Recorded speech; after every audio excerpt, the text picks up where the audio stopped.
Bom, pessoal, boa noite. Meu nome é professor Nivaldo Tadeu Marcusso, sou professor dos cursos da área de negócios digitais do Progesa. Estou falando aqui com o professor Isaac e é um prazer apresentar mais um webinar. Na verdade, é o quarto webinar que está sendo realizado de temas relacionados a negócios digitais, tecnologia, inovação e também direito digital. E hoje temos uma grande oportunidade de ouvir visões de áreas convergentes, né? Mas uma visão mais da área de legislação e direito, pela professora Cristina Sleiman, que também é professora da FIA, dos cursos de Direito Digital e também de formação de PO, e do professor Edson Fontes, que é um especialista na área de tecnologia da informação, principalmente em políticas de segurança da informação. Queria também aproveitar o momento para falar de dois cursos que estão sendo oferecidos pelo Progesa, depois a professora Cristina, que é a coordenadora, poderá entrar em detalhes, que é o curso que é único no Brasil, pós em gestão de inovação em direito digital, e também o curso de formação de DPO. Ambos os cursos nós estamos na quarta turma, e eles serão agora oferecidos aí a quarta turma, né, a partir de setembro. Depois, se vocês quiserem mais informações, tem lá no site da FIA. Muito bem. Vou passar a palavra para a professora Cristina Sleiman, que vai fazer a primeira apresentação, em torno de 30 minutos. Em seguida, o professor Edson Fontes vai também falar uma apresentação com viés mais da política de segurança e informação, olhando a TI, e depois abriremos aí para comentários e algumas reflexões do tema. Professora Cristina, por favor. Olá, boa noite a todos. É um prazer estar com todos vocês por aqui. Teremos uma noite muito agradável, um bate-papo. Queria agradecer ao professor Edson Fontes por estar aqui conosco. Eu que agradeço. Suspeita para falar, né, Nivaldo? A gente, como coordenadores do curso, é um assunto pertinente e não é um assunto momentâneo, é um assunto que vai durar a vida inteira, né? Proteção de dados pessoais não tem mais volta e não é algo passageiro. Então, quem não se preocupou tem que se preocupar, não pode deixar para depois. Eu vou compartilhar a minha tela aqui com vocês. Deixa eu colocar rapidinho aqui. E vamos logo sem delongas. Só confirma para mim se está aparecendo. Está aparecendo? Edson, isso, está. Então, tá bom. Ok. Então, vamos lá. Para quem não me conhece, eu sou a Cristina Sleiman, sou advogada, sou pedagoga, fiz mestrado em sistemas eletrônicos, presidi a Comissão de Educação Digital da OAB Estado de São Paulo, entre outras questões. Como o nosso tempo é curto, eu não vou ficar muita demora em currículo. Eu sou sócia da Patrícia Peck, na empresa de educação, e nós temos a coordenação de alguns cursos aqui junto com o Nivaldo, né? Então, eu coordeno o curso de pós com ele, e temos agora o curso de formação de PO aqui na FIA. Então, muito rápido para vocês, até porque quem tem o assunto interesse no assunto de proteção de dados pessoais, o nosso curso ele tem um diferencial muito grande, porque ele não é só essa parceria com a FIA, ele não traz só a parte técnica, nós trazemos a expertise jurídica e a expertise do lado também da certificação e formação EXIM. E com a FIA, nós agregamos o lado de liderança e projetos digitais. Afinal, a lei exige a função do DPO e o DPO exige competências e habilidades necessárias no âmbito de gestão, no âmbito legal, no âmbito tecnológico e de segurança também.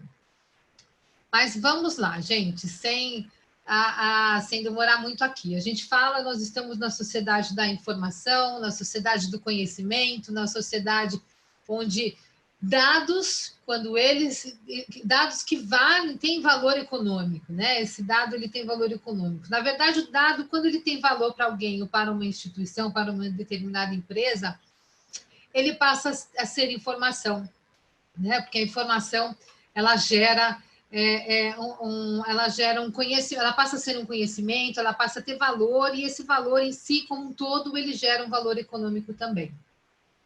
A título de curiosidade, olha só, essa notícia aqui, ela saiu em 2019, mas eu acho que ela ainda tem uma boa... Ela ainda flui muito bem para trazê-la, porque ela mostra que no período de um ano, depois que a GDPR entrou em vigor, tiveram muitos casos de denúncia perante a autoridade nacional, né, da União Europeia. Então, ela fala do número de casos e que todos eles foram, a maioria foram motivados, foram por denúncia do próprio titular dos dados. Poucos, na época, haviam sido judicializados. Mas quais foram os principais pontos que levaram os titulares a denunciarem? Telemarketing, e-mail marketing, behavior marketing, videovigilância, né? Reconhecimento facial. Isso, para nós, é um aprendizado, já é um alerta. Olha, isso aqui é o que a gente também tem que se atentar bastante, porque é um movimento mundial e o ser humano, a gente sabe que tem um pensamento, uma tendência aí meio que unificada no entendimento quando a gente fala em proteção de dados, né? Do ponto de vista que eu estou dizendo do titular, né? Mas, enfim, a LGPD, então, a Lei Geral de Proteção de Dados Pessoais, ela nasce em proteção à privacidade, aos direitos humanos, vem de um movimento internacional e ela coloca o Brasil entre os principais países adequados para a proteção de dados pessoais. Sabe que até nos Estados Unidos, o pessoal de lá nos vê como um dos países aqui da América Latina, como um dos mais adequados, um dos mais evoluídos no assunto proteção de dados, tá? Ela unifica a legislação do Brasil, porque nós tínhamos muitas leis esparsas, um pouquinho aqui, um pouquinho lá, Código de Defesa do Consumidor, na verdade, antes de tudo, a própria Constituição Federal.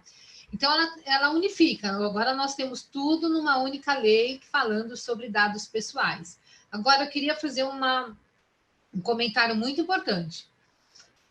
Não é só, nós não temos que nos preocupar somente com a LGPD, porque a proteção já existe faz tempo. A responsabilidade civil por esses dados já existe, independente da LGPD.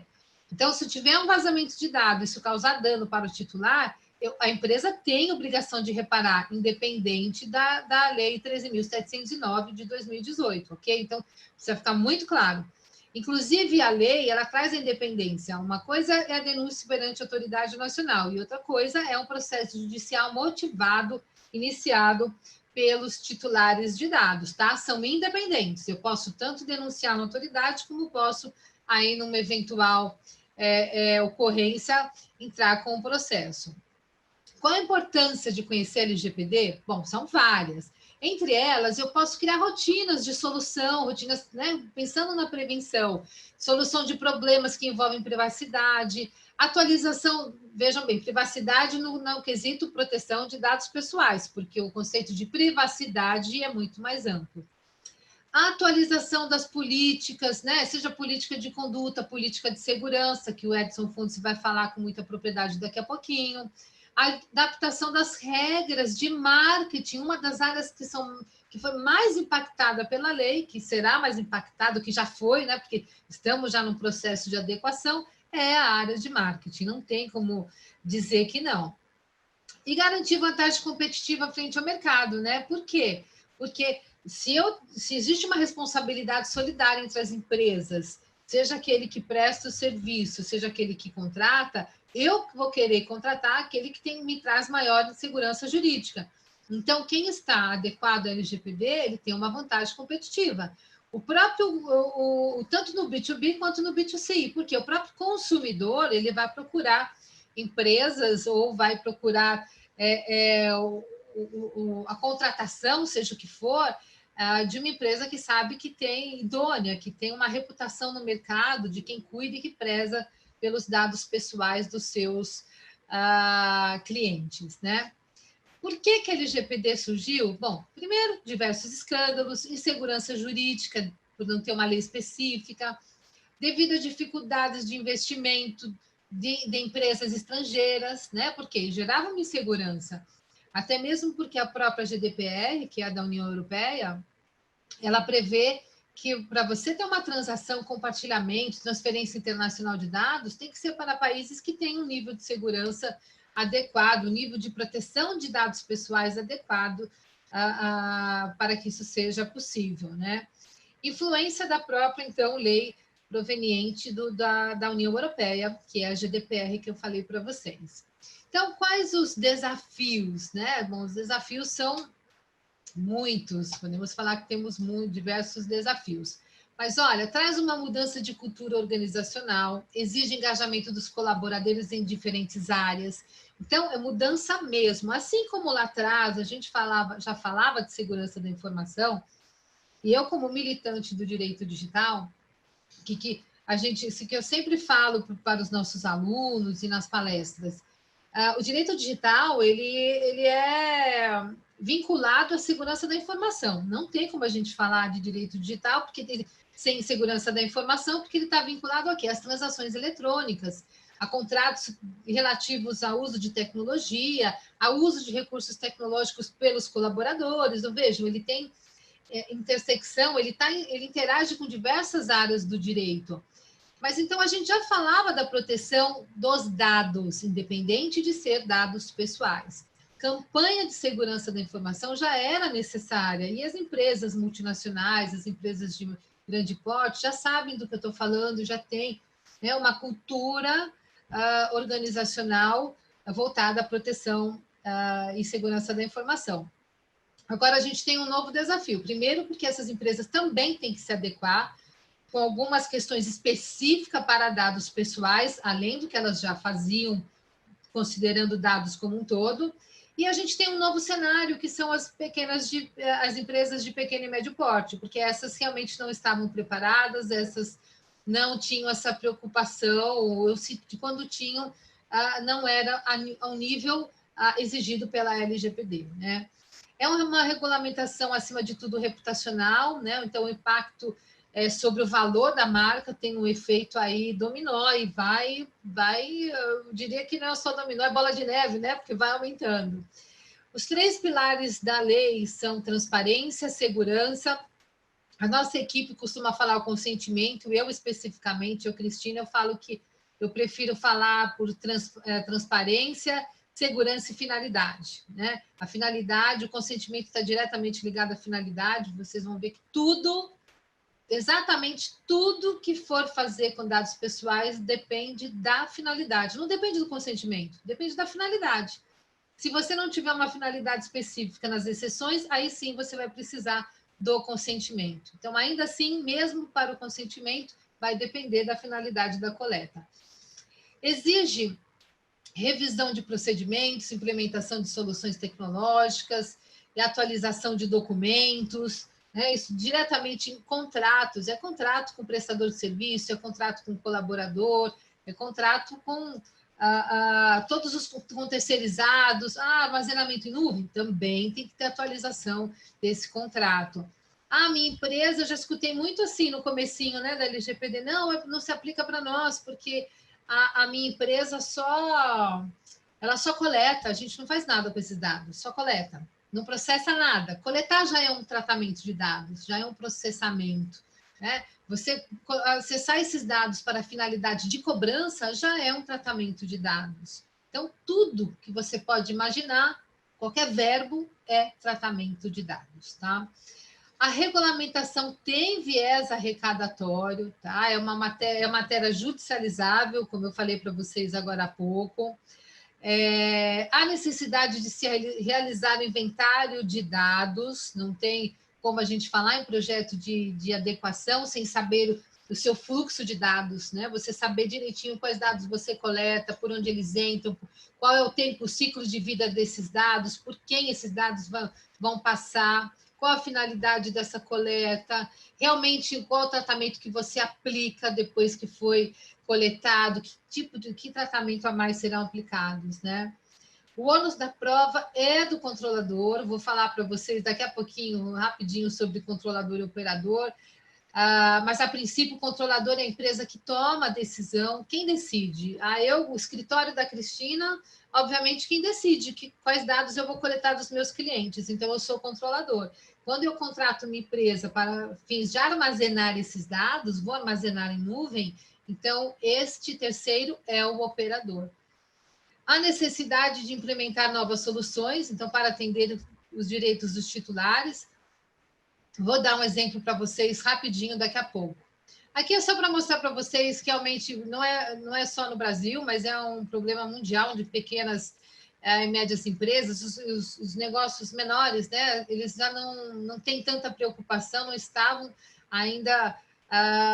Eu não sei se eu posso usar a palavra não acessíveis, mas assim, até pela prática de muita gente que a gente tivemos contato, muitos nem sequer sabiam que existia uma lei de proteção de dados pessoais, tá? Então, como os dados dos seus clientes, dos funcionários serão afetados? Como os dados, quando eu digo seus clientes, eu posso estar falando com empresários, com gestores, posso estar falando com advogados que trabalham para empresas, eu posso estar falando com um profissional que quer ser o DPO, né? Então, como os dados dessas pessoas, desses titulares, serão afetados? Bom, primeiro impacto, né? A lei traz diversos princípios, mas a gente não vai ter tempo de passar aqui princípio por princípio, até porque o objetivo daqui a pouco é a gente passar para o Edson falar sobre as políticas. Mas o primeiro dos impactos aqui que a gente pode mencionar é que a gente tinha um cenário, a gente tinha uma mentalidade de maximização da coleta de dados, né? Ou seja, coletar tudo possível, tudo que tiver ao meu alcance. Mesmo que eu não vá usar esses dados, quanto mais melhor, eu posso precisar dele amanhã, e eu não estou pensando em determinada análise, mas eu posso, de repente, descobrir um novo negócio, uma nova fonte aqui com esses dados que foram coletados. Esse pensamento acabou, né? O novo status exige o quê? A minimização.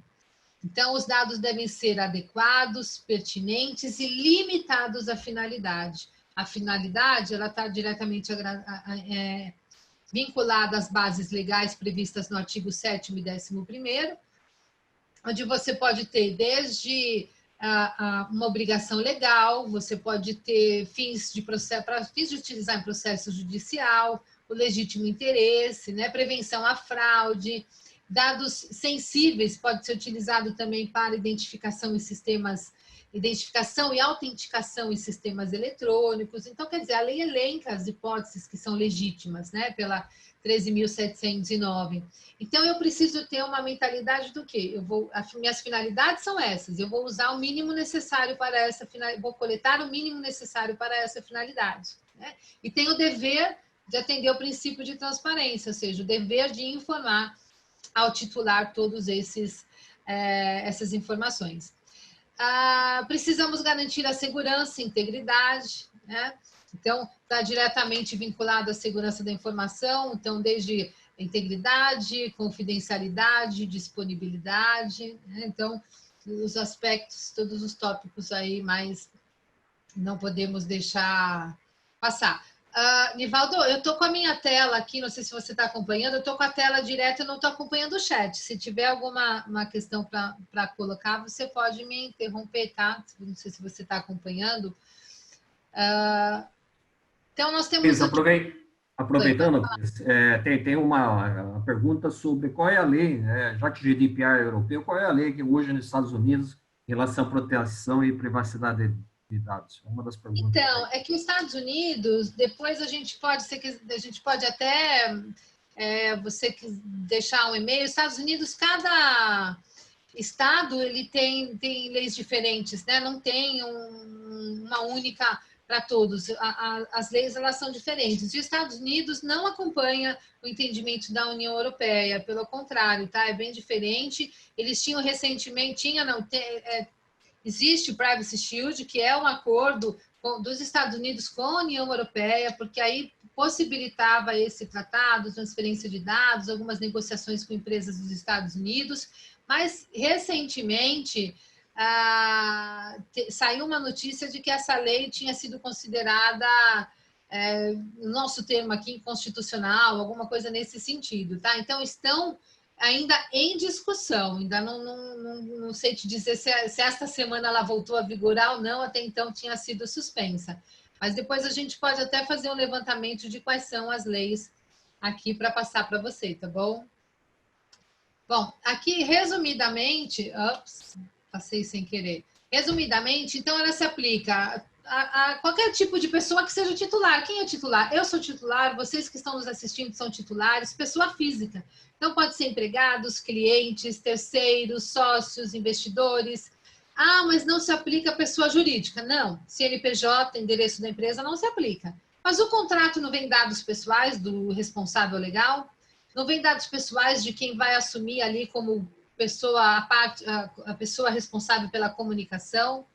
Às vezes você não tem também, não é só os dados de contrato. Eu posso ter uma empresa de limpeza, onde ela vem, toda semana tem uma rotatividade, né? Cada semana ou cada dia vem um funcionário. E essa empresa de limpeza, esse terceirizado, ele me passa o quê? Uma lista de funcionários dele que vão entrar na minha empresa. Isso é uma questão de segurança. Então, esses dados também têm que ser devidamente protegidos, estão sob a égide da LGPD. Então, vejam, até mesmo no meu contrato com terceirizado, uma empresa de limpeza, eu vou ter que me adequar com a LGPD, porque ele também tem a obrigação dele em informar o empregado que esses dados serão compartilhados com a minha empresa. E eu preciso estabelecer essa responsabilidade no contrato, tá? Bom, os dados tanto no ambiente físico como digital, e aí a gente tem também a necessidade de governança, né? E o importante, saber também as sanções, né? Desde 2% do faturamento do ano anterior, no limite de 50 milhões de reais, e pode ser aplicado para o grupo, faturamento do grupo econômico, tá? Isso vai afetar a participação em licitação, pode afetar a reputação, pode ter suspensão da utilização de dados, porque você tem outras sanções, não é só a pecuniária, tá? Então, vejam.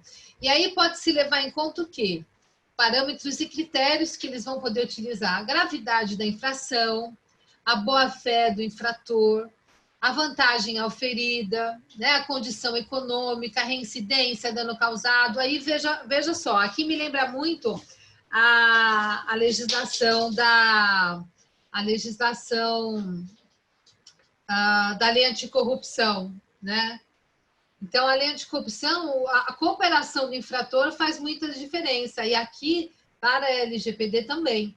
Então, a demonstração de adoção de mecanismos e procedimentos para mitigar danos, adoção de políticas e boas práticas e governanças, e aí vocês vão entrar nessa parte, a pronta adoção de medidas corretivas, a proporcionalidade entre gravidade e falta, da falta e a intensidade da sanção. Então, vejam, então não é que vai ser 50 milhões para todo mundo, não, vai depender de alguns critérios. Agora, tem um ponto, olha só a pegadinha dessa lei. A aplicação da sanção não é por incidente, é por infração. Eu posso ter uma infração que envolve mais do que um incidente. Como vão lidar com essa questão, a gente ainda não sabe. Aí vai ser, quando a autoridade nacional a gente ainda for efetivada, a gente ainda vai ter muita novidade aí em relação à lei, tá bom? Aqui, é muito importante saber, eu acho que quem está nos assistindo, que já conhece a LGPD, obviamente já sabe desses pontos, mas para quem ainda não conhece, falei para vocês sobre o controlador e o operador, o controlador quem toma a decisão, o operador é quem processa efetivamente os dados. Esses são os agentes de proteção de dados pessoais, o controlador e o operador, tá? Não se confunde com a função do encarregado. Por que que eu estou trazendo isso? É muito comum falarem para mim, mas doutora Cristina, o operador é o encarregado? Então já houve uma confusão. O operador é o encarregado? Não, o operador é operador, encarregado é encarregado, né? Então não se confunde. O encarregado é pessoa física, tem que ter os dados dele de contato, tem que constar o nome dele. A lei permite, é possível que você contrate uma pessoa jurídica para prestar o serviço de DPO, o serviço de encarregado. O DPO é a nomenclatura utilizada pela União Europeia e que nós aderimos no Brasil. Mas eu posso contratar uma pessoa jurídica, mas essa pessoa jurídica tem que ter uma pessoa física que vai ser o encarregado, vai ser a pessoa física que vai ter o nominho lá constando como encarregado, né? Então, vejam bem, mais uma vez, não se confunde controlador, operador e encarregado. Agentes, controlador e operador. Encarregado é uma função. Aí quem vai realmente receber as reclamações dos titulares e quem vai responder e atender a autoridade nacional. O principal papel do encarregado é essa interlocução. Agora, ele tem outras funções, né? Obviamente, além do que da prevista na lei, a própria empresa pode estipular outras funções ali, outras atividades na sua função relacionadas à proteção de dados. Mas todos os processos, os projetos de LGPD que envolvem dados pessoais devem passar pelo DPO, né?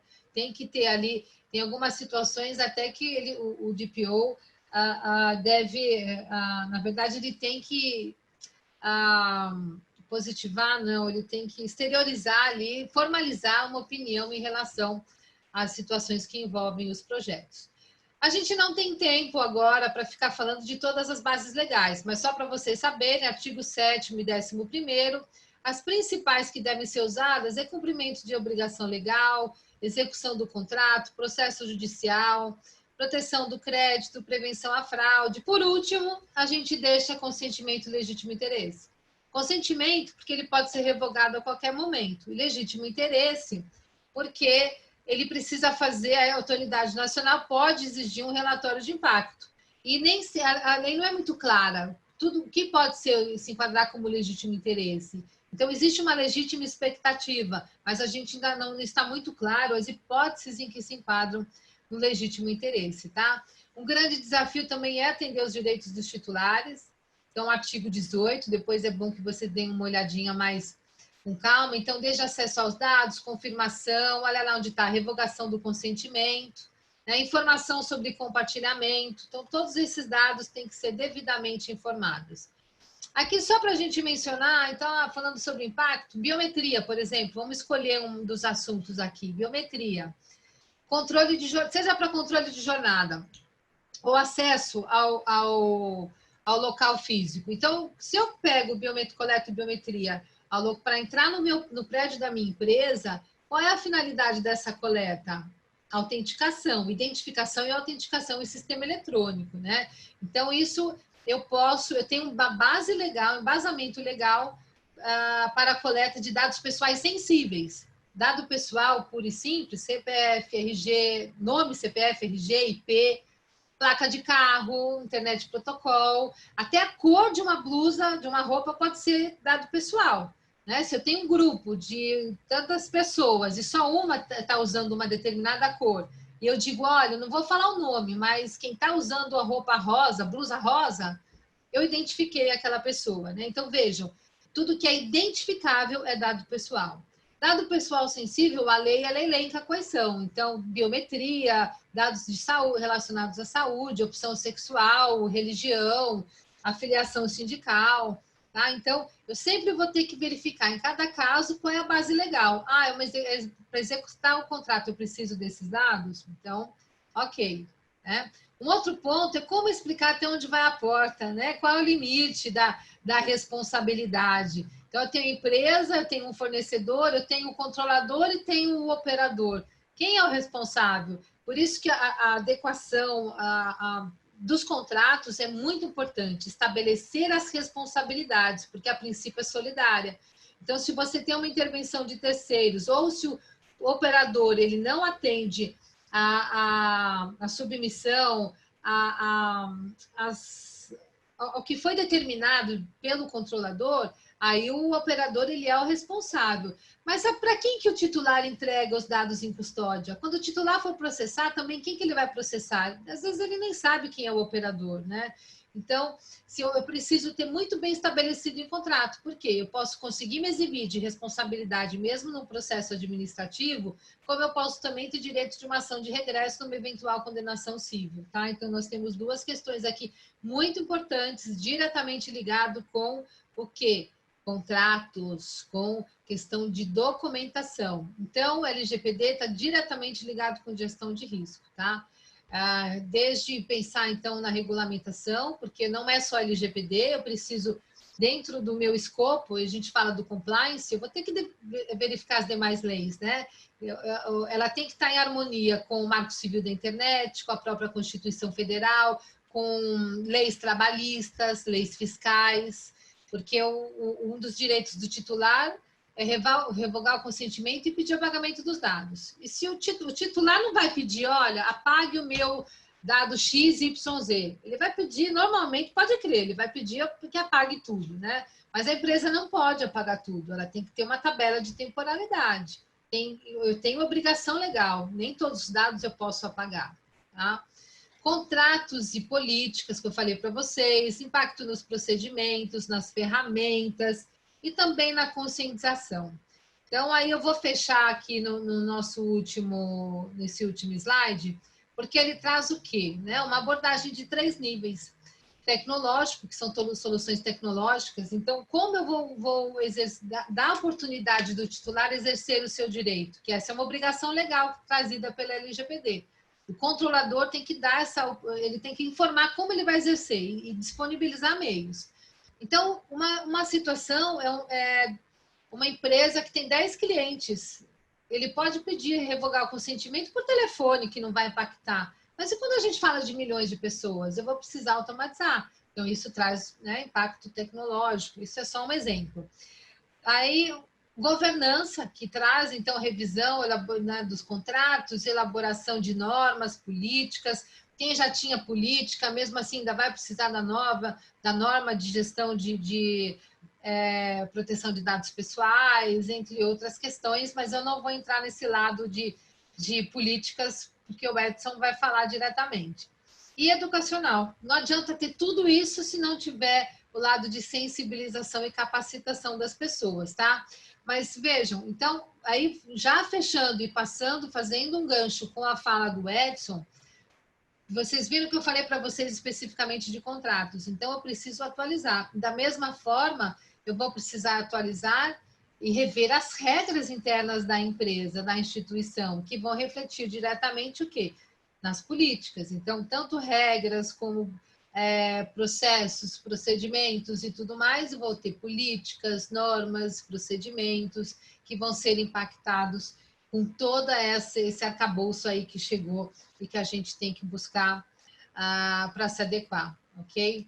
Então, eu acho que eu quis fazer uma introdução, porque nem todo mundo está já trabalhando com a LGPD, eu tenho conhecimento, obviamente, dela mais a fundo, e vou passar a palavra para o Edson, e a gente, mais tarde também, a gente vai ter um tempinho, o Edson terminando, a gente vai ter um tempinho para discussão com vocês, tá? Onde vocês vão poder mandar mais perguntas e a gente vai conseguir aí fazer uma dinâmica com vocês também.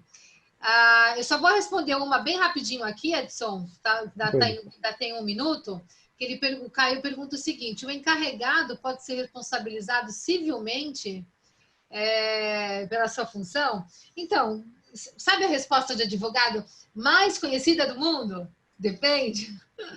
Ele não vai ser responsabilizado civilmente pela sua função, tá? Se ele agiu corretamente, não. Mas ele pode ser responsabilizado civilmente por negligência. Isso independente de ser função do DPO ou não. Qualquer pessoa, qualquer cargo, seja gestor, seja coordenador, seja o atendente, se ele agir com negligência, ele pode sim ser responsabilizado, tá? Aí eu vou passar a palavra para o Edson e vou filtrar as perguntas de vocês para no final a gente retomá-las e aí eu vou falando uma por uma, gente. Edson, com você. Ok. Bem, boa noite a todos, né? Boa noite aí para todas as pessoas que estão nos assistindo. Professora Cristina, professor Nivaldo, obrigado aí pelo convite, né? A gente já convive aí no curso aí da FIA, né? Inclusive na disciplina que eu ministro de Políticas e Normas de Segurança. E hoje aqui a gente vai fazer essa continuação. Foi excelente né? Nem precisava dizer isso, mas foi excelente a apresentação da professora Cristina, até para dar o pano de fundo e porque nós vamos continuar e vamos fazer links com o que foi dito aí para demonstrar essa questão das políticas de segurança da informação e do próprio processo de segurança da informação. Bem, eu também vou compartilhar aí 2 segundinhos aqui. Eu preciso...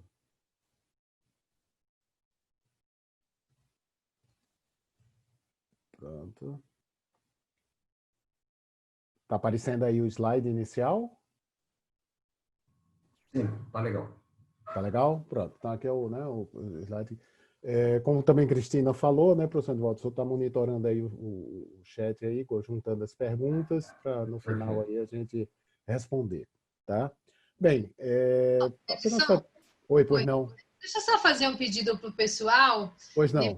Não sei se tem como explicar, para o pessoal inserir as perguntas ali no QA, né?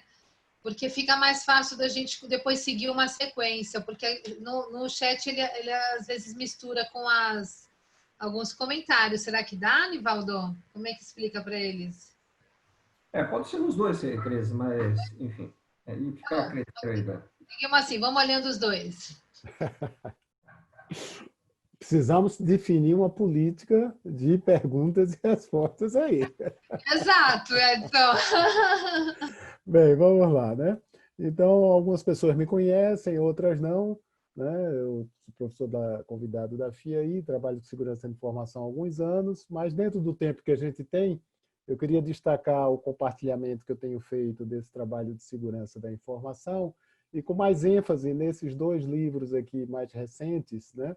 Segurança da Informação, Gestão e Governança, que é para conformidade com a LGPD nas questões de segurança, né? E o outro aqui, Políticas e Normas para a Segurança da Informação.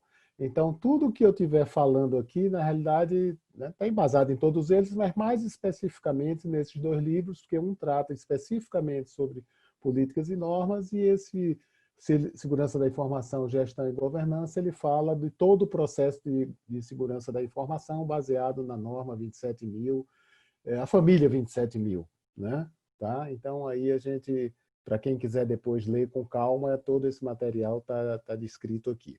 Tá? Bem, o que eu quero chamar a atenção, digamos assim, ou lembrar, às vezes as pessoas sabem, mas isso aqui ajuda a organizar a nossa mente e estruturar esse assunto, né? Porque acho que uma das questões, né, a professora Cristina falou muito aí, né, já existia questões de segurança, proteção de dados, questão da própria, né, agora com a lei da proteção de dados pessoais, mas como é que fica esse embaralhado todo, né? Então, mais ou menos no mês passado, eu elaborei essa sequência aqui. Na realidade, essa sequência aqui eu elaborei, mas está baseado na própria LGPD, no GDPR, nas famílias ISO, né, da ISO 29100 e outras publicações aí, né? Eu fiz apenas uma estruturação aí. Na realidade, que a gente tem dados, né? Depois esses dados sendo bem utilizados com sentido, tem informação. Eu tenho a segurança da informação, né? E baseado na segurança da informação, né? Quer dizer, isso aqui é como se fosse camadas aí, se você pensar num edifício ou numa construção, né? Então, os dados são a base, depois eles são transformados em informação, eu tenho a segurança da informação, depois eu tenho a proteção dos dados e informações pessoais. Com isso, eu consigo fazer a privacidade da pessoa natural.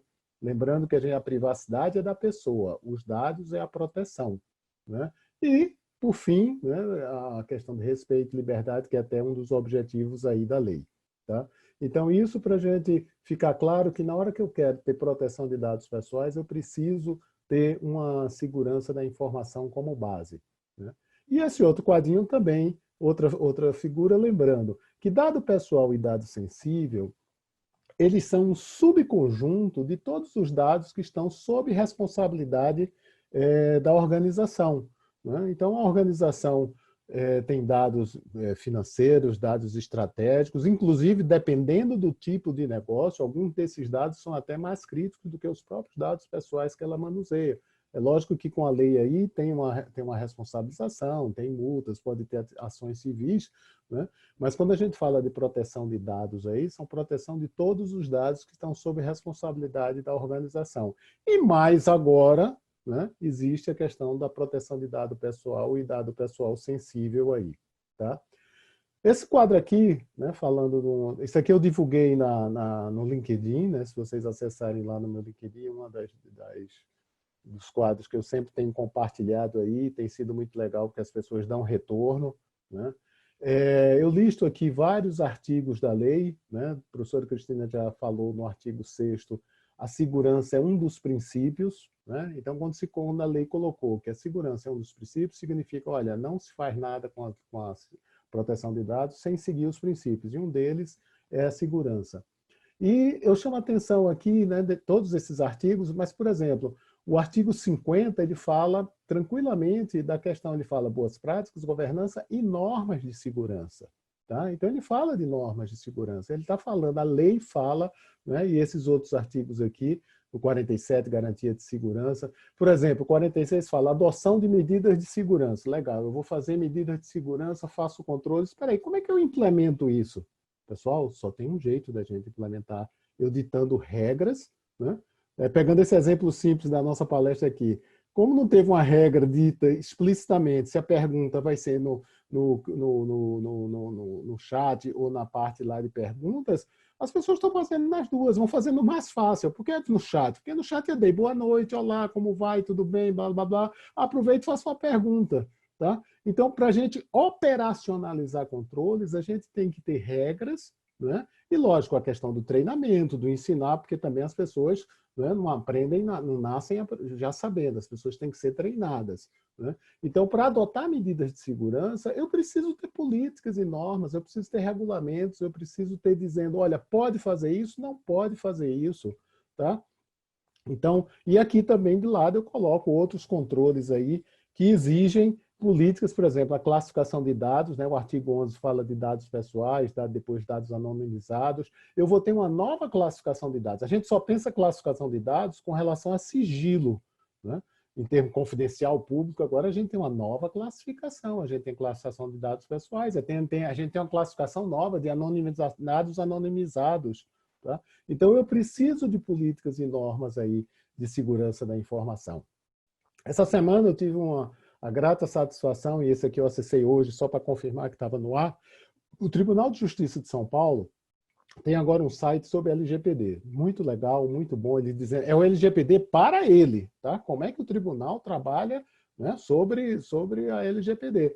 E se vocês veem aqui, é muito interessante que nessa primeira página, digamos assim, no primeiro nível, o tribunal colocou políticas de segurança. A política de segurança do tribunal, se você clicar aqui, vai lá aparecer a política de segurança dele, está no primeiro nível dessa página, desse site aí do Tribunal de Justiça de São Paulo, tá certo? Dedicado à LGPD. Esse site é da LGPD no tribunal, mas ele coloca na primeira página a política de segurança. Né? Então, caiu como uma luva, quer dizer, tudo aquilo que a gente está dizendo, né? Olha, as pessoas estão praticando. Tá? E o tribunal, com certeza, é uma excelente referência para a gente seguir. Tá? Aqui, só citando, no início do ano, final do ano passado, início do ano, foi publicada essa norma, 27.701, que é baseada na 27.001 e 2. Ela é uma norma de privacidade de dados, né, onde ela, na realidade, pega 27.001 e 2 e coloca mais alguns critérios aí. Então, essa norma 27.701 1 e 2, também 27.001 e 2, elas têm essas dimensões de segurança da informação. Na realidade, essa organização aqui das dimensões, né, é uma organização que eu coloco nos meus livros, mas, na realidade, é apenas um visual, né, porque ela está totalmente baseada nas normas da 27.001 e 27.002. Por quê? Quando lá atrás a gente viu que a LGPD fala de medidas de segurança, normas de segurança, por exemplo, a LGPD não diz, olha, o acesso à informação deve ser individual. O acesso à informação, né, cada um é responsável, não pode ser compartilhado. Isso é uma regra de segurança. A lei diz, devem existir normas de segurança, devem existir controles de segurança. O que é controles de segurança? O que é normas de segurança? É seguir a 27.001 a 27.002, que é a ISO, padrão internacional, publicado no Brasil, em português, pela BNT, já seguido pelo Banco Central, por várias outras entidades aí. Então, implementar a segurança da informação é implementar estas dimensões aqui. E uma das dimensões é a dimensão política de segurança da informação. Tá? Então, aqui, né, chamando a atenção, até quando a professora Cristina no início comentou, a questão de que a proteção da informação, a segurança da informação já existia independente da LGPD. Tá? Então, eu coloco aqui a base, tá certo? A segurança da informação com todas as suas dimensões, inclusive a dimensão políticas e normas de segurança da informação, que isso tem que existir na organização, tá? Independente da LGPD. E existem controles específicos da LGPD. como a questão da coleta de dados, né, que a professora Cristina falou, a questão de base legal, direitos dos titulares, a própria autoridade nacional, o judiciário. Eu revendo hoje esse slide, eu verifiquei que eu preciso colocar aqui explicitamente a revisão dos contratos, né, que a revisão dos contratos se dá muito pela questão da LGPD. Mas a segurança da informação aqui, ela é a base para que essa LGPD possa ser implementada, tá? Eu vou dar alguns exemplos, 3 exemplos práticos aqui, tá certo? Um é muito famoso, que aconteceu em Portugal, muita gente que dá exemplos fala disso, aconteceu num hospital, né? E qual foi que aconteceu? Ele foi multado de 400 mil euros, mas 150 mil euros foi somente por essa questão aqui de acesso à informação, né? Eles tinham cadastrado cerca de 900 médicos, logins de médicos, e só tinha 300 médicos válidos. O que é que significa? Um simples controle de acesso à informação. Os médicos saíam da organização e não havia o corte lógico. Isso é controle de segurança. Tá? Então, existe o controle de segurança, mas para que esse controle de segurança exista, é necessário que exista uma política, um regulamento que diga, olha, pessoal, RH, quando o funcionário sair, tem que enviar um e-mail, tem que enviar um papel escrito de caneta, seja lá o que for, tem que se comunicar à área de TI para que esse acesso seja cortado. Então, eu tenho controle de segurança da informação, mas eu preciso de uma norma, eu preciso de um regulamento para fazer com que esse controle funcione. Tá? E nesse caso aqui de Portugal, não houve fraude, não houve vazamento de informação, a Autoridade Nacional de Portugal julgou como negligência da organização. Tá? Eu vou pular aqui esse outro, dar um outro mais em função de tempo, esse aqui mais recente, né? Esse aqui foi em julho, agora, né? A Copasa do Ministério da Justiça. Né? Lá, aquele exemplo que a gente deu foi da Autoridade Nacional. Esse aqui é uma indenização civil, né? de um funcionário que questionou a organização porque os atestados médicos do funcionário estavam numa pasta corporativa. Então, todos os funcionários tinham acesso a essa pasta corporativa. O que é isso, pessoal? Falta de controle de acesso à informação. Por quê? Porque quando a gente faz políticas e normas de segurança da informação, um dos controles que a gente coloca explicitamente, a gente faz com que aconteça, é o gestor da informação, para que todos os recursos de informação, seja o arquivo, seja a transação, seja pastas corporativas, seja as pastas departamentais, seja o arquivo físico lá na esquina ali que tem os papéis ainda guardados, todos eles têm que ter um gestor. Né? E às vezes, historicamente, não, TI é que responde por isso. No TI não responde nada, segurança não responde nada. Quem tem que autorizar o acesso tem que ser esse gestor da informação. Né? Então, eu estou dando um exemplo aqui, que são exemplos de controles simples de segurança da informação, né? E que, nesse caso aqui, né, tratava de dados pessoais, e aí se agrava. Né? E lembre-se que essa indenização aí, né, aparentemente não houve recorrência, o valor foi pequeno, mas se todos os funcionários recorrerem, né? Então uma multa de 10 mil reais, 5 mil reais, multiplicados por 1.000 funcionários, já dá um valor grande aí. Então, voltando a lembrar que o Programa Organizacional de Segurança da Informação precisa ter políticas de segurança, né? Eu recomendo uma arquitetura de segurança. Essa arquitetura eu tenho utilizado, está lá no meu livro, e também a Rede Nacional de Pesquisa do Ministério da Ciência e Tecnologia tem um curso de políticas de segurança da informação, fui eu que elaborei, né? Eu coloquei essa arquitetura lá e o pessoal da ENP aceitou, né? Onde a gente coloca um nível principal, a política principal, né? A política organizacional da segurança da informação, e depois diversas políticas. Essa política principal ela vai ser assinada, né, pelo presidente, né, ou pelo conselho de administração, e aí já fazendo o link com a LGPD, tá? Independente de chamar política, norma, porque aí cada empresa chama, né, de uma maneira específica, tá? Como é que vai entrar a política de dado pessoal, de tratamento de dado pessoal que a lei exige lá para várias situações e que eu coloco que a empresa deva ter? Vai entrar aqui, vai ser uma das políticas que a organização tem. Tá? Se a gente não tratar a política de tratamento de dados pessoais, e eu pessoalmente divido isso em duas, que eu chamo a política de tratamento de dados pessoais a política interna, e tem a política de privacidade, que é aquela política que a organização vai divulgar para o mercado. Tá? Mas se a gente não tiver uma estrutura de políticas, né, uma estrutura de regulamentos, tá? Bem definido aqui, tá certo? Essa política da LGPD vai ficar solta, né? E, na realidade, ela tem que fazer parte desse conjunto de proteção de dados gerais e de dados pessoais aí. Por quê? Porque quando ela está aqui falando de responsabilidades, um acesso à informação aqui mal redigido ou os controles não sendo adequados vai afetar ao tratamento de dados pessoais. Né? A questão de cópias de segurança, né? A questão do direito do titular. Eu quero saber quais são os dados que vocês têm sobre mim. O que é isso? Acesso à informação. Eu quero que vocês apaguem os dados que vocês têm sobre mim.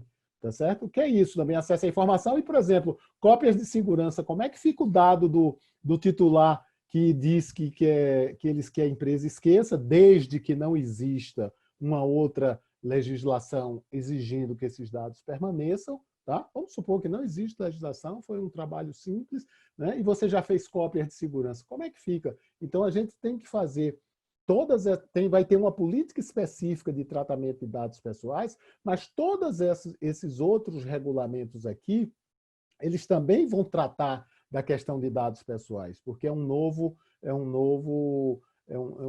elemento que vai fazer parte, né, dos controles de proteção de dados. Então, tem que ser um conjunto, é como uma orquestra. Entrou mais um instrumento, tá certo? Um ótimo instrumento de proteção do cidadão, mas isso dentro da organização tem que fazer parte desse conjunto de requerimentos.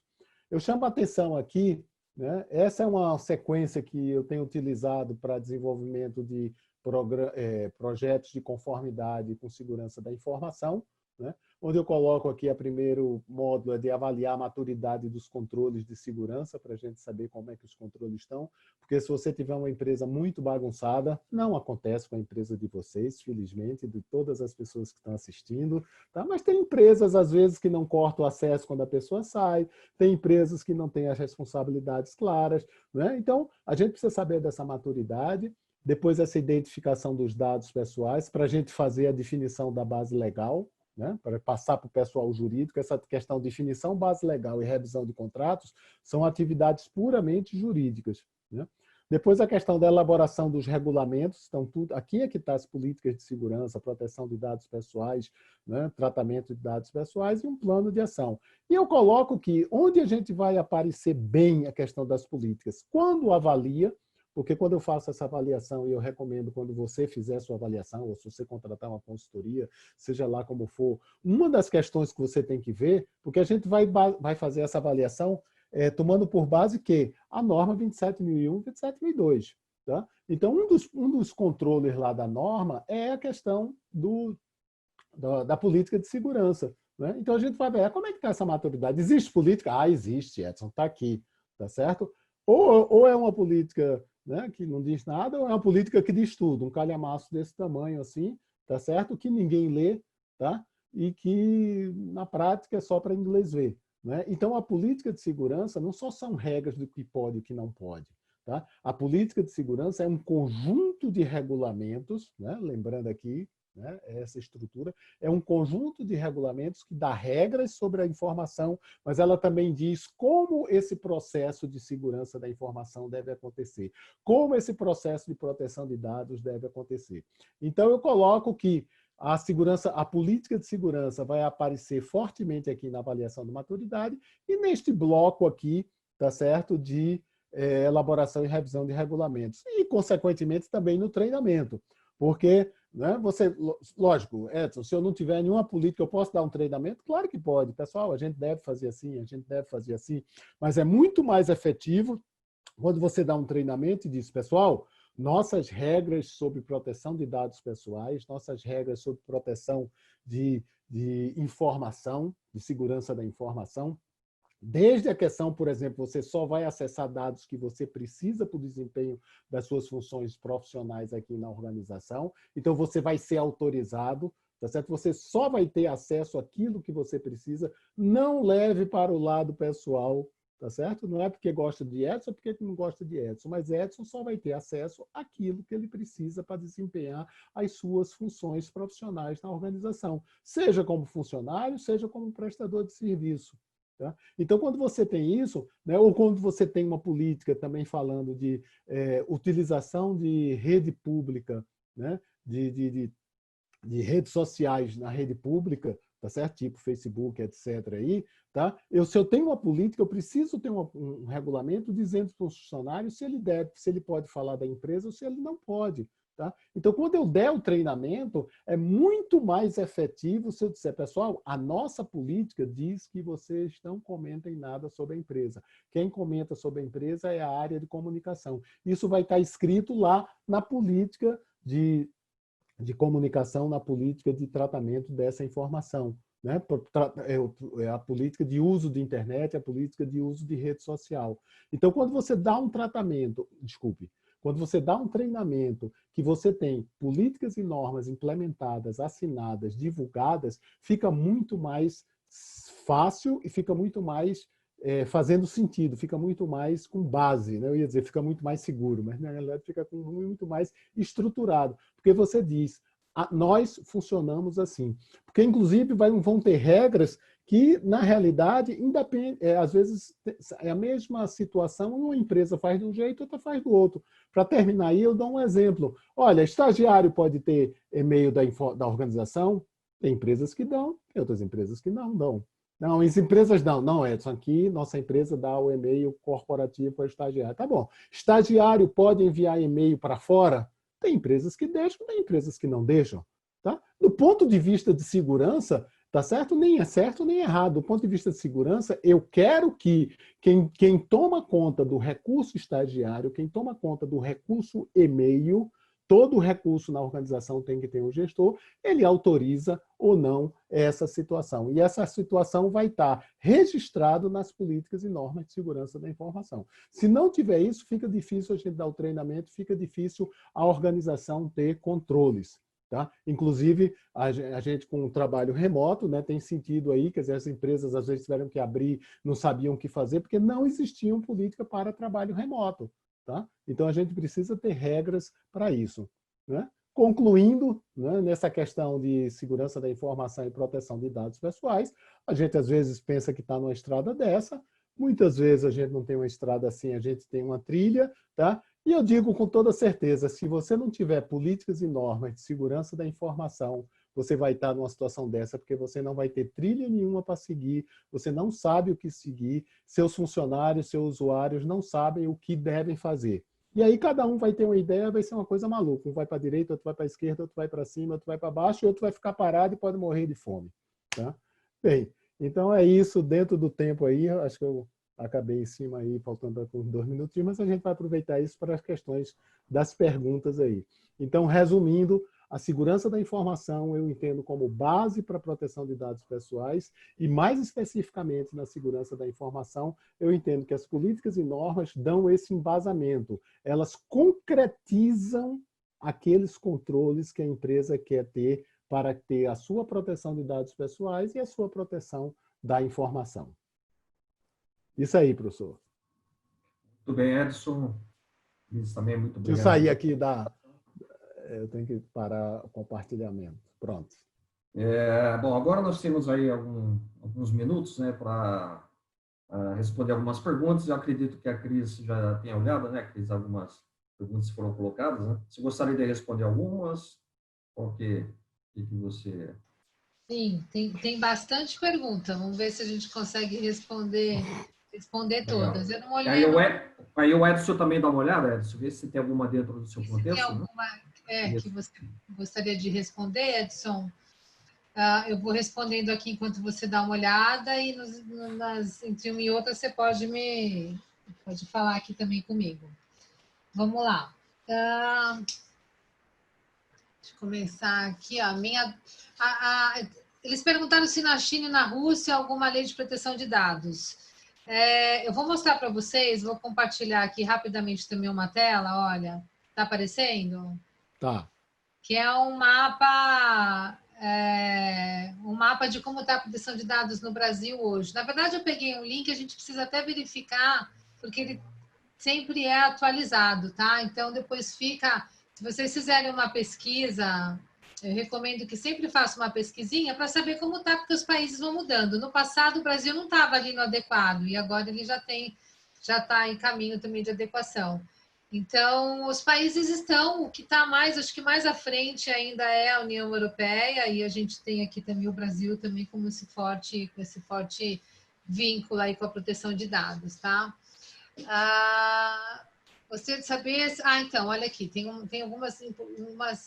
todas as perguntas são importantes, gostei de todas, viu, gente? Olha, minha dúvida é em relação com os intermediários, por exemplo, corretores, agentes de viagens, etc. Eles interfaceiam com o cliente até via WhatsApp, exatamente, coletando dados de cliente e repassando para as empresas, né, para outras empresas. Então, aplica-se a LGPD. Aí tem que estabelecer quem é o operador, né? Quem é o controlador e quem é o operador. Esse corretor, ele está agindo a mando de quem? Então, tem que existir, e aí entra tudo que o Edson também falou, porque você tem que fazer a governança, você tem que ter as regras, você tem que ter isso muito claro, e você vai brindar no próprio contrato. Mas o contrato, ele vai fazer menção às regras, e essas regras têm que ser disponibilizadas também para o prestador de serviço, também para o parceiro, também para o corretor. Esse corretor, ele trabalha direto para você, eu tenho intermediário entre o corretor, ele é funcionário de um terceiro que tem um contrato com você, PJ. Então, veja, se ele for um funcionário de um terceirizado, de uma empresa terceirizada, você vai estabelecer no contrato com essa empresa terceirizada e você vai entregar para ela as regras para essa parceria. Quais são as regras de proteção de dados, inclusive que os funcionários dela devem atender. Tá? E essa empresa vai passar essas regras para os funcionários, inclusive coletar a ciência dessas regras. Agora, se é alguém que tem vínculo direto com a minha empresa, eu mesmo vou fazer passar essas regras, pegar a ciência desse colaborador, desse parceiro, seja o que for, tá bom? Mas, enfim, aplica-se também as regras da LGPD. Edson. Cristina, eu queria complementar, legal o que você falou aí, né? Eu tenho sentido, acho que talvez você também vendo os seus clientes, né? Na realidade, muitas empresas, né? E aí eu tenho feito tanto de um lado como de outro, muitas empresas estão começando a exigir dos seus parceiros, né, evidências de que eles estão, digamos assim, ainda não em conformidade, ou pelo menos em processo de conformidade com a lei. Né? Isso depende até desses clientes. Quando você fala, né, eu já conversei com empresas que prestam serviço para bancos, os bancos são frios e botam uma lista desse tamanho, porque independente da própria questão da LGPD, tem a questão do sigilo bancário, etc, etc. Né? Então, por exemplo, agora mesmo eu botei até no LinkedIn, há umas 2 semanas aí, né, um comentário sobre um relatório que estou fazendo para uma empresa que ela está exigindo dos seus fornecedores de software, tá certo? Que eu uso software desses fornecedores. Então, eu quero que esses fornecedores, né, me deem no software facilidades para que eu possa cumprir a lei. Tá? Exemplo bem simples. A lei não exige criptografia. Né? Mas, se o software tiver criptografia, eu tenho o software A e o software B. Né? O software A diz, olha, se você quiser usar criptografia, você pode usar. O software B diz, não, eu não tenho essa facilidade. O que é que significa? Que o software A dá uma facilidade, tá certo? Para eu cumprir a LGPD.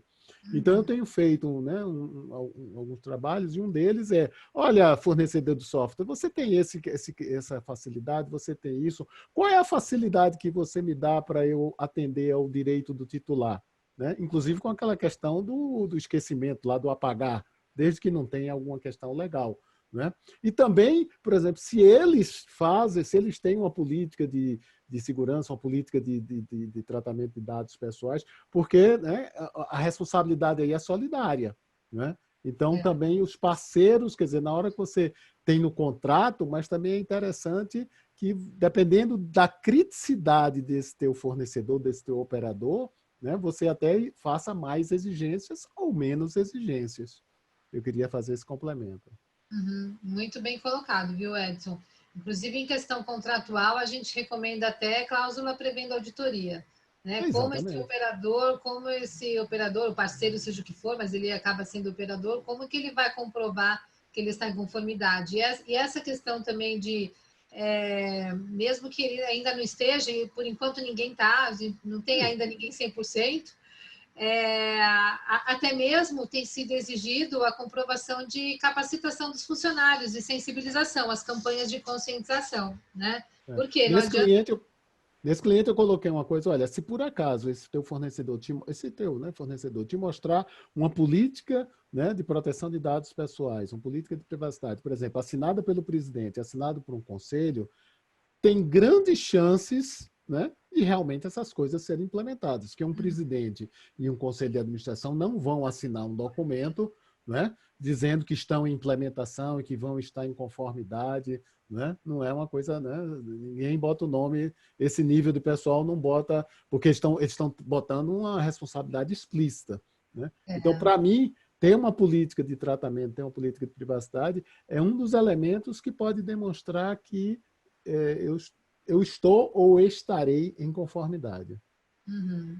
Então, isso acaba sendo também um diferencial competitivo, e, inclusive, todo esse processo de documentação, documentar todo esse processo de adequação, todos os passos, ajuda até numa eventual responsabilidade jurídica, né? Porque se você tiver, ainda que se você não, vamos supor, entrou em vigor e não conseguiu estar ainda com tudo que precisava, quanto mais, né, quanto mais você fez, isso, menor o impacto, né, de uma eventual aí sanção, ok? E principalmente se você tiver um cronograma, por exemplo, olha, não, eu não tenho, mas daqui a um mês eu tenho. Né? Paciência, eu atrasei, eu fui não tinha como dormir no ponto. Você faz, fez o que estava ao alcance, isso faz muita diferença, né? Bom, aí tem uma outra pergunta do Clóvis, que ele pergunta se um laboratório coleta dados de muitos pacientes, esses dados podem ser comercializados ou cedidos a um terceiro, ainda que de forma anonimizada? Quer responder, Edson? Quer que eu responda? Peraí, como é que você começa ainda de forma anonimizada? O laboratório coleta os dados, ele pode vender ou ceder esses dados, ainda Vírgula, peraí. Isso é uma pergunta. Não. Agora, continuando. Se for anonimizado, né? Olha, ele coletou, gente, venda, não é só laboratório, qualquer empresa, para vender ou compartilhar, ele vai precisar do consentimento. Se o titular autorizar a vender, tudo bem. Vou compartilhar, vai depender da finalidade. Se para a execução do contrato ele precisa compartilhar, ele não vai precisar do consentimento, mas ele ainda assim tem obrigação de informar, tá? Agora, vamos para o pós-vírgula, né? Se ele for anonimizado, então, se ele anonimizou, ele está entregando como estatística, então, identificamos que X% estão com a doença tal nessa região, que não é possível identificar de forma nenhuma, não há reversão dessa anonimização, aí sim ele pode ser compartilhado sem o consentimento. Inclusive, a própria lei diz, né? Na hora que você anonimizou o dado, ele deixa de ser dado pessoal. Exatamente. Né? Rigorosamente. Tem autorização, né, Edson? Acho que você podia explicar isso para eles. Tem muita gente, eu mesmo já fiz, né? Cada vez eu me explico mais para eu me entender. Mas, assim, tem uma confusão, às vezes, grande, né? E eu vi até recentemente, acho que ontem. Anonimização, né? e pseudonização. E criptografia. Pseudonimização. Eu também, às vezes, sai errado. Pseudonimização. Primeira coisa, apesar da lei falar, minha sugestão, não parta para pseudonimização. Vai dar uma complicação muito grande. Tá? Porque é uma coisa que mas não é. Tá? Mas voltando aí, primeiro vamos entender a questão da criptografia e da anonimização. A criptografia é aquele embaralhamento, né, que a gente faz para evitar, passa uma questão matemática, para evitar que se alguém acessar aquele dado, né, roubar um disco ou qualquer coisa desse tipo numa transmissão, ele, em termos normais, em termos comerciais, né, desde que não seja lá NSA, para quebrar nossos algoritmos aí, né, mas a pessoa não vai ter acesso aos dados, mas ele continua sendo um dado pessoal. Ele está criptografado, ele está não legível. Só quem vai conseguir ler é quem tiver a chave de criptografia para usar essa criptografia aí. Então, por exemplo, isso serve, hoje não tem o menor sentido. Vamos supor que alguém precise carregar os dados pessoais, os dados dos funcionários, né? Por exemplo, caiu a linha e tem que levar um token lá para a empresa que vai fazer o pagamento. Né? Tá certo? E esse token se perde. Não tem o menor sentido se esse token aqui não tiver com os dados criptografados. né? A empresa não tem desculpa de ela foi negligente, apesar da lei não dizer isso explicitamente, mas o contexto da lei diz isso. Agora, a anonimização é quando, por exemplo, né, como a Cristina disse, você tem um dado lá, por exemplo, nome, idade e horário de compra, né? Você tem isso pelas pessoas, daqui a um tempo você só se interessa, eu quero saber só que se foram pessoas do sexo masculino, feminino que comprou e em que horário. Eu não estou querendo saber se foi João, se foi... Então você pode pegar essa sua base de dados, arrancar essa parte do nome de Edson, do CPF ou qualquer coisa desse tipo e ficar somente com os dados estatísticos aí. Então você não consegue ligar o nome de uma pessoa a esses dados. Essa é a anonimização, né? Então, e a própria lei diz, na hora que foi anonimizado, né, deixa de ser dado pessoal. Então, rigorosamente, não existe dado pessoal anonimizado, porque quando ele foi anonimizado, ele deixa de ser dado pessoal. Tem uma questão aí da pseudo-anonimização, é que você faria isso, mas guardaria de uma forma segura. Pessoalmente, eu não acho que esse é o caminho. Eu acho que é muito complicado você procurar, né, problema onde não tem. Ou você usa ele anonimizado, ou usa ele como dado pessoal, e criptografa e faz outras proteções aí. Essa é a minha opinião. Mas é importante você saber... Vamos facilitar, não vamos dificultar. Né? Tá certo? Isso é ótimo, né? Eu gosto também de tecnologia, aí a gente tira o nome, bota um token, né? Um token representa... Olha, tem N soluções aí, mas minha opinião, né? Esquece isso, tá certo? Ou anonimiza, e aí pode comercializar, pode vender, pode fazer o que quiser, ou trata o dado pessoal da maneira adequada, com criptografia, com controles de acesso, etc. Bom, outra pergunta aqui, com a pandemia, algumas empresas estão solicitando a apresentação de exames da Covid-19, sem nenhum embasamento legal. Ponto. Essa informação é protegida pela LGPD? Bom, temos duas partes, né? Primeiro que sem nenhum embasamento legal, eu não concordo. Né? Há um embasamento legal, porque você tem aí uma relação, um momento de pandemia, ele está diretamente vinculado com a questão da saúde, né? Essa informação é protegida pela LGPD? Sim. Aí, a partir do momento que a empresa recebe, ela é protegida pela LGPD. É um dado sensível, né? Então, a empresa tem a obrigação de proteger esse dado. Ela não vai poder divulgar, não vai poder compartilhar, obviamente que não somente por questões legais, mas, a princípio, ela tem sim que manter a proteção, tá bom? Isso aplica a todos os requisitos da LGPD. Mas, na minha opinião, ela tem uma justificativa, ela tem uma base legal, sim, para solicitar essa informação, tá bom? Quer colocar alguma coisa, Edson? Não, lembrando, o pessoal tem que aprender que é o seguinte, na hora que você tem o dado pessoal sob sua responsabilidade, tá certo? É como se você tivesse uma granada sem um pino. Aqui, é sua. Eu tirei a temperatura. Você é responsável por isso. Tudo bem, quando você tira a temperatura, você não está pegando o nome e tal, etc. Mas aquele estabelecimento comercial ali, ele tem que tratar aquilo de uma maneira... Né? Qual é a finalidade? Eu não permitir que pessoas que estejam com febre acessar o estabelecimento comercial, porque pode ser que ele esteja com febre, porque pode estar com Covid, por exemplo, nesse momento de pandemia. Tá? Ele não pode usar aquele dado para nenhuma outra função. Né? E talvez, por exemplo, esse é o tipo do dado que, na minha opinião, tá certo? Se aquele, eu não sei quanto ele armazena aquela informação, se ele armazena, se não armazena, tá certo? Depois que foi verificado que a pessoa está ok, aquele dado pode ser apagado. Tá? Você também elimina, você facilita a responsabilização da organização. Para que eu preciso guardar todos as temperaturas de todas as pessoas que entraram na empresa? A não ser que tenha uma exigência legal. Exigência legal, né? Se tiver isso, eu não sei esse detalhe. Para comprovar que ele cumpriu. Para provar que cumpriu. Mas eu posso comprovar que cumpriu com a filmagem. Eu tenho a pessoa tirando lá.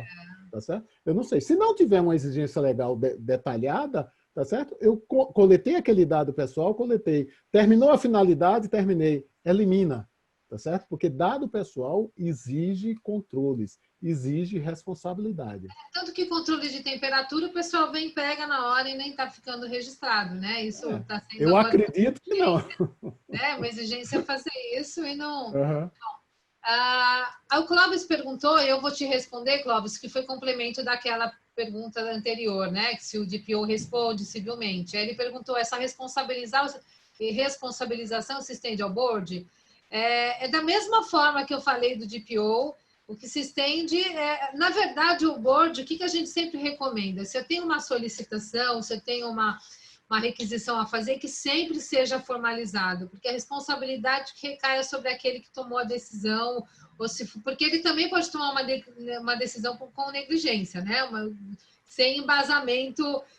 Por isso que a gente fala muito em gestão de risco e tudo mais, porque eu tenho que tomar uma decisão ali com propriedade daquilo. Se eu for negligente naquela decisão, aí eu também posso ser responsabilizado, né? São cargos de responsabilidade, mas o que eu digo com cargos de responsabilidade, não importa qual é o seu cargo, qualquer cargo que você tenha que tomar uma decisão e você tomar uma decisão de forma negligente, você vai ser responsabilizado por isso. Uma situação básica, bem assim, esdrúxula, de exemplo, era minha responsabilidade atualizar o antivírus, mas eu estou hoje de mau humor. Eu decidi que eu não vou fazer, vou embora mais cedo, vou largar aqui e faço isso amanhã. Ou eu decido sair para tomar um café e não faço na hora que tinha que ser feito, faço daqui meia hora. Nesses minutos acontece um incidente onde a causa né, decorreu da falta daquela atualização. Eu posso sim ser responsabilizado, tá? E aí, complementando, Cristina, né, essa responsabilização ela vai ser mais forte na medida que tenha os regulamentos, tá certo? Sim, porque se o regulamento tiver somente, olha, Cristina é responsável por atualizar o antivírus, ponto. E qual é o regulamento e procedimento, né? Ainda mais se você tem lá o procedimento específico, você tem as horas, os dias, tudo mais. Exatamente. Né? Porque aí, nesse caso, você vai dizer, não, eu não atualizei realmente, hoje eu não atualizei, eu estava com a cabeça cheia, mas amanhã eu atualizei. A regra diz que eu tenho que atualizar. Né? Então, aí é o que eu chamo da rigidez e do detalhamento. Vai ter regras que você vai ter, olha, o antivírus ou o teste de invasão tem que ser feito a cada mês. Tá certo? Até o dia 30 tem que ser feito um teste de invasão com elaboração de relatórios, inclusive que agora isso aí vai ser input, né, para, por exemplo, o relatório de impacto de tratamento de dados pessoais. Eu falo, Edson, que isso para nós, no jurídico, você define o nível de segurança jurídica, na verdade. Você pode elevar ou não. Né? Eu tenho um nível, eu decidi fazer X, é um nível. Eu decidi fazer o X e Y, né? Eu já elevei o nível aqui de segurança. Então, as suas atitudes ali, as ações acabam tendo impacto, tá? Vamos ver. Gostaria de saber se a lei impactaria em um sistema de e-commerce de uma empresa? Com certeza, né? Impacta no sistema de e-commerce, tem impacto no próprio sistema, tecnicamente falando, você vai ter que adaptar, inclusive com disclaimers, porque você pode ter a sua política de segurança, mas você tem uma questão ali que é uma linha muito tênue, você tem que se atentar muito em relação ao consentimento, quando é preciso o consentimento. Então, a gente sempre recomenda, em alguns casos, que se coloque o disclaimer realmente antes. Ele leu a política, tá, mas ele vai fazer uma nova transação, alguma coisa ali naquele sentido, ele não vai voltar na política, mas eu posso pôr um disclaimer. Então, você tem N situações. Tem também os direitos dos titulares, aí tem que olhar quais são os direitos e como ele vai exercer esses direitos dentro desta ferramenta que eu ofereço, né? Aí ele só colocou ali clientes utilizando o CNPJ, aí isso eu não entendi, se seria, então, acho que uma empresa jurídica utilizando o e-commerce. Se for isso, não se aplica, obviamente, ao CNPJ, aos dados da empresa jurídica que faz a compra. Mas lembre-se, a proteção por esses dados ainda existe. Não é sobre a égide da LGPD. Mas se um vazamento de dados, ainda que seja de uma pessoa jurídica, causar dano a ela, eu vou ter que ressarcir, tá? Isso pode impactar. Mas... Lembrando que sempre uma pessoa jurídica, ela se concretiza numa pessoa física, porque é o contato da compra, é o presidente que assinou, né? Tá quem vai efetivar, quem vai entrar no e-commerce e efetivar a compra é uma pessoa física, e normalmente ele deixa o seu dado pessoal ali, quem é o contato, quem é que fez a compra e tudo mais. Então, se aplica também a LGPD, tá bom? Quais são os casos em que a coleta de dados pessoais não se aplica a LGPD? Pessoal, né? Quando você coleta dados pessoais, desculpa, quando é uma relação pessoal.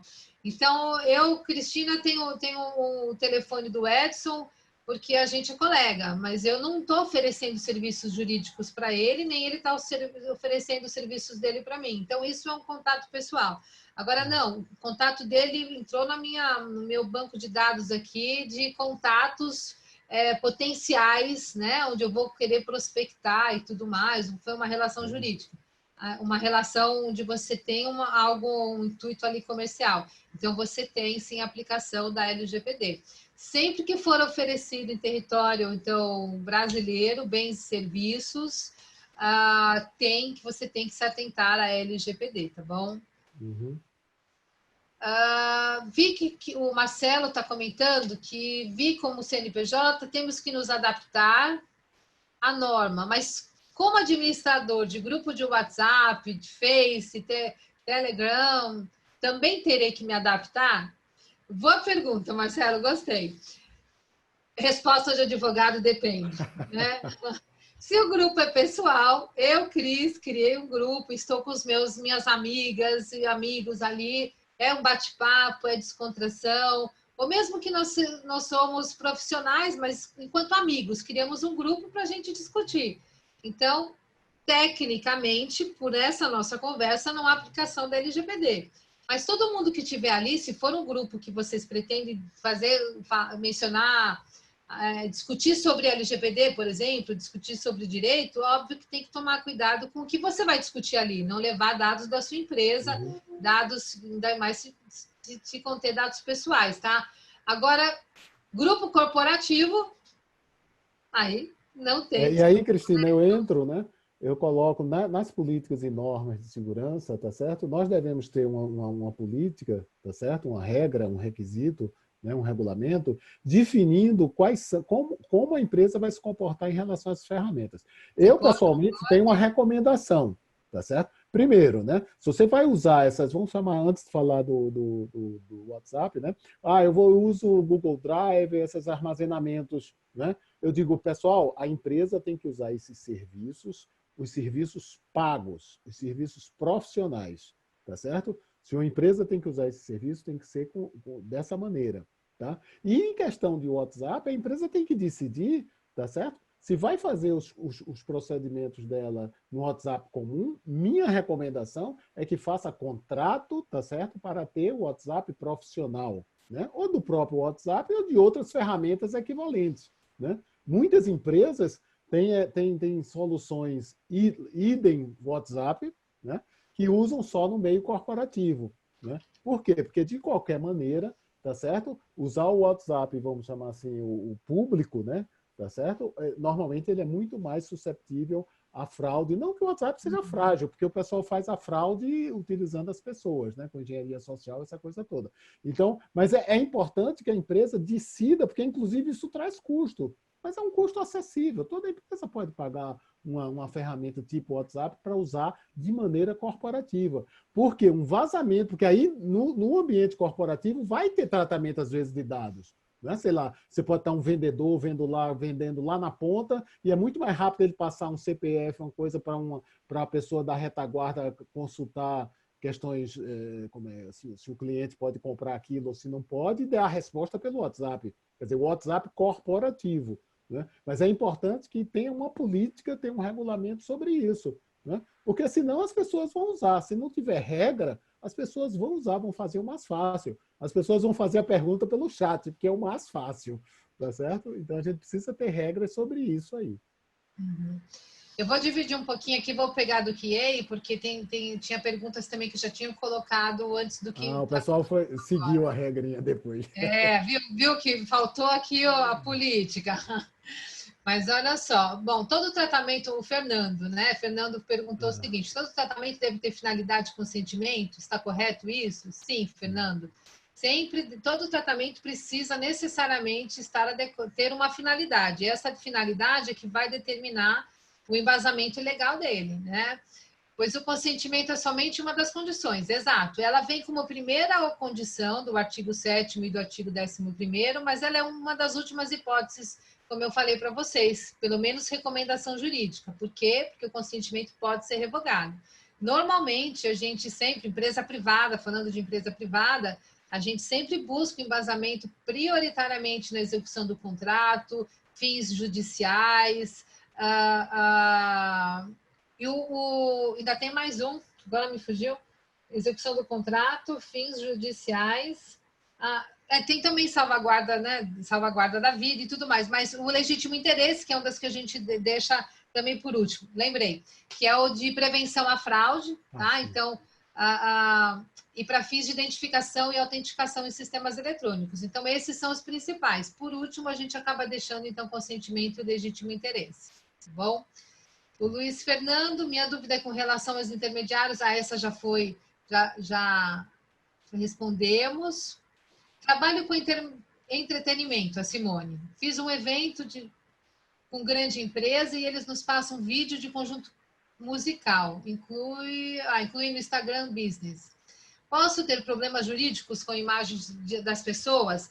Problemas jurídicos com imagens sempre pode ter, por isso que você precisa saber de onde recebeu, se essas pessoas tinham autorização, se foi devidamente contratado, aí vai depender do contexto, tá? Independente da LGPD. Agora, com a LGPD, mais ainda, porque imagem passa a ser dado pessoal, ela identifica a pessoa, tá? Se for uma imagem onde você está falando já de reconhecimento facial e tudo mais, aí você já passa para dados pessoais, aí você já tem outro nível. Então, fique atento à forma de quem você recebe, ter né, toda essa condição, todo esse...